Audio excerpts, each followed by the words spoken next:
Hello everyone, আজ বেশ প্রায় 1 মাস পর আবার নতুন করে ভিডিও করা শুরু করলাম। কারণ তেমন কিছুই না, পুরোপুরি নিজের গা হেলামি করে ভিডিও করি না।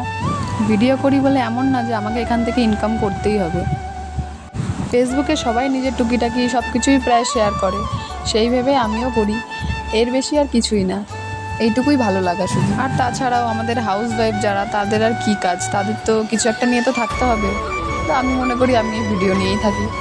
তাই বলে এমন না যে সংসারের কাজকর্ম ফেলে রেখে তারপরে ভিডিও নিয়েই পড়ে থাকবো, সেরকম মেয়ে আমি নই।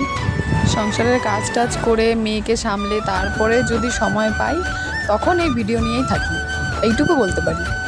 আজকে প্রায় 20 দিন পর প্রফেশনাল ড্যাশবোর্ডে ঢুকে দেখি সব কিছু আমার লাল হয়ে গেছে একদম। মানে রিচ এঙ্গেজমেন্ট তো একদমই ডাউন হয়ে গেছে। তাই মনে করলাম যে না, এবার থেকে আবার ভিডিওটা কন্টিনিউ করতেই হবে, যাই হয়ে যাক। যাই হোক, অনেক বকবক করে ফেললাম। সবার বাড়িতে আজকে কী রান্না হয়েছে সবাই কমেন্টে জানিও। আমি আজকে বেশি কিছু রান্না করিনি। আমি আজকে কাতলা মাছ আর কাঁকরোল ভাজা, বেগুন ভাজা এই করেছি। সামনে বিশ্বকর্মা পুজো আসছে, তার জন্য একটু ঘরটা পরিষ্কার করব। আজ প্রায় 16 দিন ধরে আমরা বাড়িতে পুজো দিতে পারছি না, কারণ তোমরা তো জানোই আমার জায়ের মেয়ে হয়েছে। সেই কারণে অসহ্য উঠলে পরে তারপরে আমরা বিশ্বকর্মা পুজো দেব। তো ঠিক আছে, আজকের মতো টাটা। সবাই আগের মতোই আবার আমার পাশে থেকো।